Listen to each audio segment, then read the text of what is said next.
Assalamualaikum warahmatullahi wabarakatuh. Mimin lanjutkan lagi cerita Raja Kegelapan Cipenya. Tapi seperti biasa, sebelum dilanjut, bantu tekan tombol like dan berkomentar juga Tuan dengan gas. Bab 1437 bertemu Sun Sengshu. Ketika Ji Fei masuk, Han Lu dan Zhao Wenqian sama-sama melihat Ji Fei. Wajah Han Lu penuh dengan permohonan. Sementara Zhao Wenqian sangat bangga meskipun anggota tubuhnya terkilir. Dia bahkan menatap Ji Fei dan tertawa dan berkata, "Ji Fei, apakah kamu iri dan cemburu?" Haha. Setelah Zhao Wenqian selesai berbicara, dia tertawa terbahak-bahak, mencoba untuk secara sengaja memprovokasi Ji Fei. Sekarang dia sadar, tapi dalam keadaan gembira. Ji Fei berjalan mendekat dan menepuk-nepuk tubuh Zhao Wenqian. Zhao Wenqian seperti bola yang kempes, langsung kehilangan semangatnya.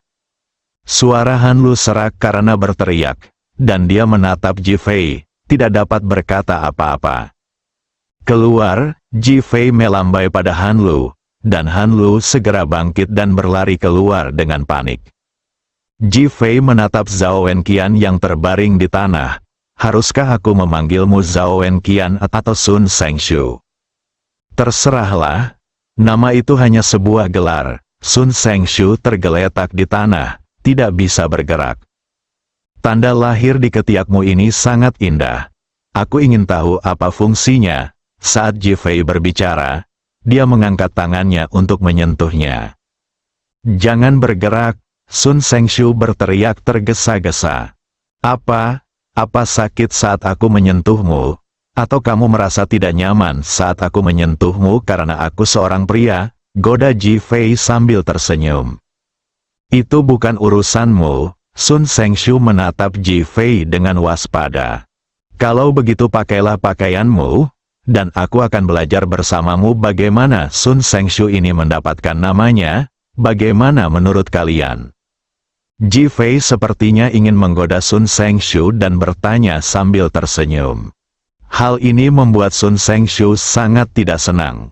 Tetapi sekarang dia dikendalikan oleh Ji Fei dan tidak bisa bergerak. Dia marah dan berkata, "Jangan khawatir tentang ini, aku hanya ingin tahu sesuatu." "Tahu apa?" tanya Ji Fei sambil tersenyum sengaja. "Ji Fei, apakah kamu takut sekarang karena kamu ingin menukar aku dengan hantu naga dan membiarkanku pergi?" Sun Sengshu menatap wajah Ji Fei dan bertanya. Ji Fei tersenyum dan menatap Sun Sengshu. "Apakah menurutmu orang sepertiku akan takut pada Ling Haofeng?" "HMPH, jangan berpikir kau begitu hebat hanya karena kau berhasil menangkapku. Ling Haofeng yang asli sangat kuat, dan mudah bagimu untuk mati jika kau mau." "Sudahlah, hentikan perang kata-kata ini. Sekarang, entah aku takut atau tidak, mari kita bicarakan hal-hal mendasar." Ji Fei mengalihkan topik pembicaraan. "Apa pertanyaan mendasarnya? Menurutmu, lebih baik jadi anak keluarga Zhao, disegani dan dipandang glamor di depan orang lain atau jadi orang yang kurang dikenal atau orang yang tidak dikenal?" Perkataan Ji Fei menyentuh rasa sakit hati Sun Sengshu. Ia tidak mau menerima kenyataan bahwa kehidupan Zhao Wenqian begitu baik, sementara hidupnya sendiri begitu buruk. Jadi ia ingin membunuh Zhao Wenqian dan berpura-pura menjadi dirinya. Namun, ia tidak menyangka bahwa Ji Fei akan menemukannya, dan semua rencananya pun hancur. Sungguh disayangkan. Ji Fei menatap Sun Sengshu yang marah di depannya. Dia tahu penghinaan dan kemarahan di hati Sun Sengshu. "Bukankah kamu Zhao Wenqian sekarang?" "Tidak, aku, Zhao Wenqian, adalah seorang penipu. Kau tahu itu?" Sun Sengshu berkata dengan marah. "Anda bisa membuat yang palsu menjadi nyata. Bagaimana bisa berubah?" Sun Sengshu tidak bisa memahami Ji Fei lagi. Menurut pikirannya, Ji Fei harus mencari cara untuk menyiksanya, atau bahkan mempermalukannya. Mengapa dia tampak sedang membicarakan sesuatu dengannya? Dia menatap Ji Fei dengan waspada. "Apa yang sebenarnya ingin kamu lakukan?" Engah, Ji Fei tiba-tiba mengangkat tangannya dan menusukkan jarum emas ke tanda lahirnya. Ah! Sun Sengshu berteriak kesakitan. Pria berpakaian putih dari keluarga Zhao itu mengatur napasnya. Dia baru saja mendengar percakapan antara Ji Fei dan Sun Sengshu dan ingin mendengarkan lebih lanjut. Tetapi tiba-tiba napas tubuhnya menjadi tidak teratur dan dia memuntahkan seteguk darah. Ji Fei menatap tanda lahir di tangan Sun Seng, yang berangsur-angsur berubah dari merah muda menjadi merah terang, dan jarum emasnya membuat semuanya berakhir dengan tiba-tiba. Apa sebenarnya yang ingin kau lakukan? Sun Sengshu menatap Ji Fei. Matanya penuh dengan kebingungan. Ia sama sekali tidak bisa memahami Ji Fei. Sun Sengshu, kamu pasti tahu kalau tanda lahirmu punya fungsi khusus, kan? Sun Sengshu tertegun, dan menatap Ji Fei dengan tatapan waspada. Apa maksudmu? Tidak ada orang lain yang mengetahui rahasia ini. Tidak mungkin kau tidak tahu apa maksudku, Ji Fei melanjutkan sambil tersenyum. Sun Sengshu berhenti berbicara dan hanya menatap Ji Fei. Tetapi tatapan defensifnya sudah sangat kuat. Jika bukan karena tanda lahirmu, apakah menurutmu ada orang yang peduli dengan hidup dan matimu jika aku menangkapmu? Ji Fei menatap Sun Sengshu dan bertanya dengan kejam, yang bahkan lebih menyayat hati. Mata Sun Sengshu mulai kabur. Dia menatap Ji Fei dan ingin berbicara beberapa kali, tetapi tidak berbicara langsung. Ling Haofeng akan datang menyelamatkanmu dalam 3 hari, tetapi aku bisa mengubahmu menjadi mumi dalam 3 hari. Menurutmu, seperti apa ekspresinya nanti? Ji Fei, apa yang ingin kamu katakan? Sun Sengshu sama sekali tidak mengerti apa maksud Ji Fei. Sebenarnya aku ingin mengatakan bahwa kamu menjalani kehidupan yang sangat menyedihkan. Ji Fei menatap Sun Sengshu kali ini dengan nada yang sangat serius, bahkan dengan nada mengkritik. Wajah Sun Sengshu langsung pucat pasi, bahkan sedikit mengerikan. Ini merupakan penghinaan terhadap harga dirinya.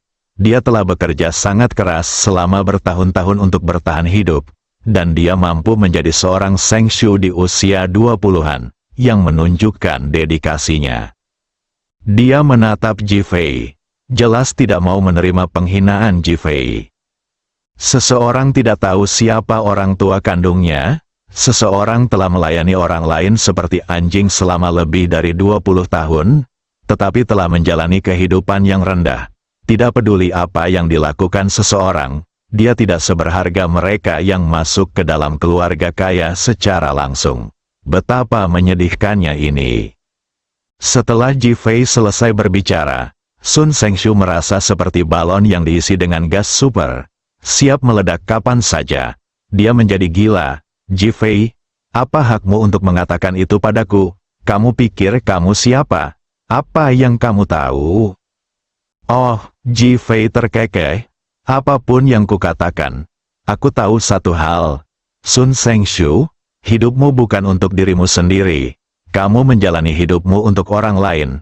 Kamu bahkan tidak tahu siapa orang tua kandungmu. Kamu hanya bisa menjalani hidup seperti anjing. Sun Sengshu, pembuluh darah muncul di dahinya. Bab 1438, apakah Anda memiliki kemampuan itu? Yang paling ditakuti orang adalah menghadapi kenyataan. Terutama kenyataan yang sulit untuk ditanggung jika mengingatnya kembali. Karena kenyataan seringkali paling kejam dan kejam. Pada saat ini, bagi Sun Sengshu, apa yang dikatakan Ji Fei merupakan kenyataan. Kenyataan yang membuatnya tak tertahankan untuk direnungkan kembali. Selama bertahun-tahun, seperti yang dikatakan Ji Fei, dia tidak pernah memiliki kehidupannya sendiri, apalagi hal apapun miliknya sendiri. Sebenarnya, membunuh Zhao Wenqian kali ini adalah pertama kalinya dia membuat keputusan dan berjuang untuk dirinya sendiri. Jika Ling Haofeng benar-benar setuju untuk membiarkan Zhao Wenqian meninggalkan beberapa bagian tubuh Ji Meiyan yang belum berkembang kepadanya, dia mungkin tidak akan membunuh Zhao Wenqian secara langsung. Ling Haofeng tidak memberitahu Zhao Wenqian, yang berarti dia mengabaikannya. Kesombongan Zhao Wenqian sangat menyakiti Sun Sengshu, sehingga dia bertindak berlebihan. Namun, akar dari semua ini sebenarnya diucapkan oleh Ji Fei. Dia menerima takdirnya dan tidak pernah berpikir untuk mengubah takdirnya selama bertahun-tahun, jadi dia menerimanya. Namun, penerimaan semacam ini hanyalah penerimaan pasif, atau bahkan penerimaan kebiasaan. Dia masih ingat dengan jelas bahwa jika dia tidak menerimanya saat dia masih kecil, dia tidak akan bisa makan atau bertahan hidup. Agar tetap hidup, dia hanya bisa melakukan ini. Setelah bertahun-tahun, ia mulai terbiasa dengan kehidupan yang penuh dengan belas kasihan orang lain. Ia menjadi mati rasa dan bahkan merasa bahwa kehidupan ini adalah miliknya. Ia tidak pernah berpikir untuk mengubah atau membalikkannya, dan hasilnya adalah situasi tragis yang dialaminya saat ini. Ejekan Ji Fei yang kejam membuat Sun Sengshu tidak dapat menahan amarahnya. Ji Fei, apa yang ingin kamu katakan? Jika kamu ingin membunuhku, lakukan saja secara langsung. Aku tidak akan menerima penghinaan seperti ini. Dia tidak ingin menghadapi kenyataan yang kejam sekarang, dan bahkan berpikir kematian lebih baik. Oh, Ji Fei mencibir, apakah kau pikir kau tidak tahan menerima satu penghinaan pun? Sun Sengshu tidak menjawab, tetapi hanya menatap Ji Fei dengan dingin, dengan kemarahan dingin di matanya. Melihat tangan Sun Seng terluka tetapi dia masih belum bangun, Ji Fei berbicara lagi, setelah waktu gilamu dengan Han Lu hari ini, aku khawatir kamu tidak akan punya waktu lagi untuk waktu yang lama. Bukannya kamu tidak mau, tetapi pihak lain tidak mengizinkanmu. Betapa menyedihkannya seseorang bahkan tidak bisa melepaskan keinginannya. Formasi Bagua 5 elemen yang dibentuk oleh kalian berlima kini telah hancur karena kematian Zhao Wenqian. Kita harus mencari orang baru untuk mengambil alih.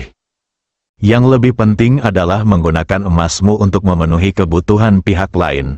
Aku ragu tubuhmu bisa bertahan selama beberapa hari. Sun Sengshu awalnya ingin berdebat, tetapi setelah mendengar serangkaian kata-kata Ji Fei, dia sedikit takut. Tentu saja, dia menyadari kondisinya sendiri. Jika tidak ada aliran energi yang terus-menerus ke dalam kondisi itu, dia akan kelelahan sampai mati. Wajahnya sedikit pucat. Ji Fei meliriknya dan melanjutkan sambil tersenyum. Sebenarnya, kematian seperti ini bukanlah yang paling menyedihkan bagimu sekarang. Ji Fei, apa maksudmu? Apa yang menyedihkan? Kamu tidak tahu siapa orang tua kandungmu. Ini hal yang paling menyedihkan. Kau kenal orang tuaku? Sun Sengshu penasaran dengan ucapan Ji Fei yang berulang kali menyebutkan hal ini dan tidak dapat menahan diri untuk bertanya. Lihat ini, Ji Fei tahu bahwa waktunya hampir tepat, jadi dia langsung memberikan hasil tes DNA kepada Sun Sengshu. Ketika Sun Sengshu melihat hasil tes itu, dia tertegun dan segera melihat hasilnya. Kemiripannya 60%, yang pada dasarnya menegaskan bahwa mereka memiliki hubungan darah. Hasil tes dokter membuat kepalanya berdengung. Mungkinkah itu dia? Dia segera menatap Ji Fei. Siapa dan siapa? Anda dan Tuan Zhao? Zheng Yang? Apa? Sun Sengshu tiba-tiba terkejut dan menatap Ji Fei dengan pandangan yakin. Ini adalah hasil tes saya dan Tuan Zhao Zheng Yang. Ji Fei juga melemparkan hasil tes dirinya dan Zhao Zheng Yang kepada Sun Sengshu. Sun Sengshu juga menemukan bahwa kecocokannya adalah 60%, yang membuatnya terkejut. Dia tahu bahwa Ji Fei adalah cucu Zhao Zheng Yang. Jadi dia segera menatap Ji Fei dan bertanya, maksudmu, aku adalah cucu Zhao Zheng Yang. Terkejut, mengira, bahkan itu tak terbayangkan. Ji Fei mengangguk, ya, kamu adalah cucu Zhao Zheng Yang, Zhao Wenqian yang asli. Sun Sengshu berseru dan menjadi gila melihat hasil tes di depannya. Saya sebenarnya adalah Zhao Wenqian yang asli, setelah berpura-pura sekian lama, akhirnya menjadi kenyataan. Jepret, jepret, Ji Fei berjongkok dan menyambung kembali anggota tubuh Sun Sengshu yang terkilir. Sun Sengshu dapat bergerak seketika. Ia segera mengambil hasil tes, berdiri, dan membandingkannya satu persatu. Ji Fei tidak menyela. Setelah 2 menit, Sun Sengshu menatap Ji Fei dan berteriak dengan marah. Apa yang sebenarnya terjadi? Sekarang hasilnya sudah ada. Ji Fei menyambung kembali sendi yang terkilir, yang menunjukkan bahwa dialah Zhao Wenqian yang sebenarnya. Berpikir tentang bagaimana Zhao Wenqian palsu telah menikmati kemewahan selama bertahun-tahun di keluarga Zhao sementara dia sendiri telah menderita selama bertahun-tahun, dia merasakan gelombang kehilangan dan kesedihan di hatinya.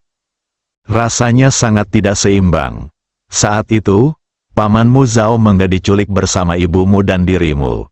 Pihak lain menuntut keluarga Zhao membayar uang tebusan sebesar 200 miliar yuan, dan mereka harus membunuh 1 orang setiap malam. Keluarga Zhao terlambat 2 hari. Orang tuamu terbunuh, dan hanya kau yang tersisa. Namun pihak lain tidak membunuhmu, tetapi menggantimu dengan Zhao Wenqian palsu, dan menjadikanmu Sun Sengshu. Begitulah, bertahun-tahun telah berlalu, kau adalah Sun Sengshu, seorang pria yang mencari nafkah dengan menjual kerajinannya di jalan antik, sementara Zhao Wenqian palsu telah menikmati kekayaan dan kejayaan di keluarga Zhao, dan dikelilingi oleh banyak wanita. Namun, keluarga Zhao tidak tahu bahwa mereka telah membesarkan orang yang tidak tahu berterima kasih. Ji Fei menjelaskan situasi umum secara singkat. Setelah mendengar ini, tubuh Sun Sengshu bergetar hebat, mulutnya berkedut karena marah, dan kukunya mencubit dagingnya hingga berdarah. Dia tidak pernah menyangka orang tuanya meninggal seperti itu, dan dia tidak pernah menyangka hidupnya akan berubah seperti ini. Dia marah, dia tidak mau, bajingan sialan ini, aku akan membunuh mereka. Setelah Sun Sengshu selesai berbicara, dia mengeluarkan belati dari pakaiannya yang berserakan di tanah dan bersiap untuk bunuh diri. Dia tahu bahwa bunuh diri akan berarti menghabiskan energi pihak lain, yang pasti akan menyebabkan kematian. Aku tidak menyangka kau begitu pengecut. Ji Fei sama sekali tidak menghentikannya, malah berkata dengan nada sarkastis. Belati yang hendak menusuk tubuhnya berhenti di udara. Dia menatap Ji Fei, matanya penuh amarah, keengganan, dan bahkan keengganan untuk menerima. Keluarga Zhao akan segera menjadi milik orang lain, dan pemilik sebenarnya adalah kamu. Jika kamu mati seperti ini, itu akan benar-benar menjadi milik orang lain, dan kamu belum benar-benar membalaskan dendam orang tuamu. Jika kamu bukan seorang pengecut, apa kamu? Perkataan Ji Fei merupakan pukulan yang sangat kejam, yang membuat Sun Sengshu sangat marah. Aku bukan pengecut, aku akan membunuh mereka semua. Apakah kamu memiliki kemampuan itu? Bersambung.